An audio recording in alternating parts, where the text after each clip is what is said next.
கணவனுக்கு ஏற்ற ஒரு துணையை கொடுத்து, மனைவிக்கு ஏற்ற ஒரு கணவனை கொடுத்து கர்த்தர் ஆசீர்வதித்திருக்கிற நாட்கள்ல எக்ஸ்ட்ரா ஒரு ஆள் அந்த வலைக்குள்ள வர்றான். எப்படி வர்றான்னா, செல்லமே, கண்ணே, மணியே, பொன்னே, என் பட்டு, இந்த மாதிரிலாம் சொன்ன உடனே என் கணவனை விட அவன் என்னிடத்தில் மிகவும் அன்பா இருக்கிறான், என்னை நேசிக்கிறான், எனக்கு பிடிச்சதெல்லாம் வாங்கி தரான்.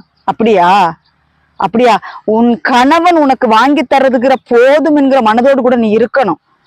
எக்ஸ்ட்ரா ஒருத்தன் வர்றான்னா அவனை உதறி தள்ள பழகணும். தேன் கூடு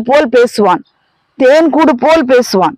ஆனா முடிவு என்னன்னா மரணம், நரக பாதாளம் என்று வேதவசனம் சொல்லுகிறது.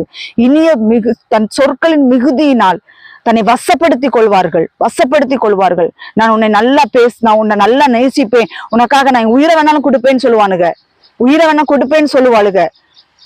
தன் கணவனிடத்தில் நேசிக்காத அன்பு இன்னொருத்தனிட்ட என்ன அன்பு இருக்கு? ஒரு மனைவியிடத்தில் நேசிக்காத அன்பு இன்னொருத்திட்ட என்ன அன்பு இருக்குது? கர்த்தருடைய பிள்ளைகள்